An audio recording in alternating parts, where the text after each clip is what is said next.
ওই তান্ত্রিকের পণ্ডিত মিলে নিশ্চয় এইখানে একটি শয়তানের অদৃশ্য বলয় তৈরি করেছে। এইটা ভেদ করে যাওয়া আমাদের পক্ষে প্রায় অসম্ভব। এই পাথরটা আমাদেরকে এই জায়গা থেকে মুক্ত করে নিয়ে যাবে। এটি হলো মরুভূমির সর্বশক্তিমান পাথর।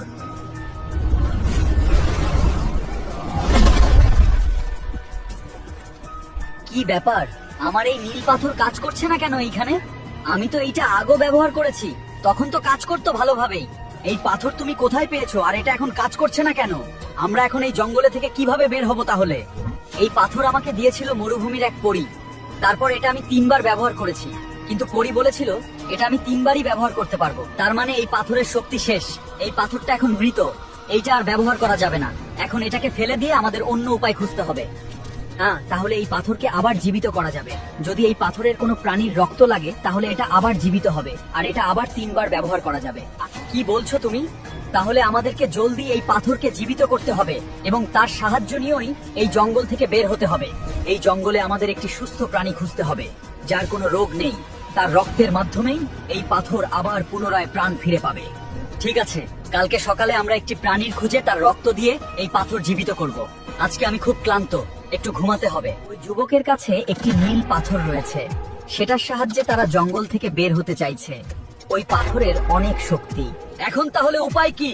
তারা চলে আসলে আমাদের সাথে এখন আপনারও বিপদ। কিছু একটা করুন শয়তানের রাজা।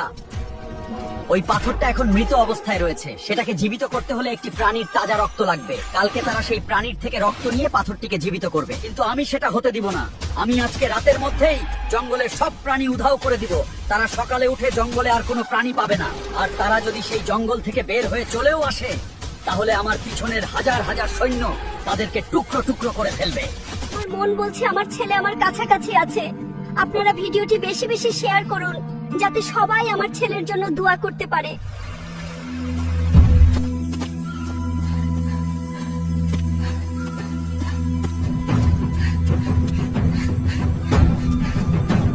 জঙ্গল তন্ন তন্ন করে খুঁজলাম, কোনো জায়গা বাদ নেই, কিন্তু কোথাও কোনো প্রাণীর দেখা পেলাম না। এটা কিভাবে সম্ভব? তো বড় জঙ্গল কিন্তু কোনো প্রাণী নেই, এটা কেমন কথা? হয়তো ওই শয়তানের রাজা জঙ্গলের সমস্ত প্রাণীকে উধাও করে দিয়েছে। এখন তাহলে এই পাথরকে কিভাবে জীবিত করব? আর আমরা কিভাবে এই শয়তানের রাজার হাত থেকে বাঁচতে পারবো বলো তো? আমিও তো এখন একটি প্রাণী, তাহলে এখন একটা উপায় আছে, সেটা হলো আমার রক্ত দিয়ে এই পাথরকে জীবিত করতে হবে। ঠিক আছে বন্ধু, তাহলে তোমার রক্ত দিয়েই এই পাথরকে জীবিত করব। আমাদের জীবন রক্ষার্থে এটা ছাড়া আর কোনো উপায় নেই আমাদের কাছে। রঘু যাতে ওই দানবের রক্ত পাথরে দিয়ে পাথর জীবিত করতে না পারে, সেজন্য আমি আমার সৈন্য দল নিয়ে নিজে সেখানে উপস্থিত হব। রঘু, তুমি পাথরটা এইখানে রাখো, আমি রক্ত দিচ্ছি।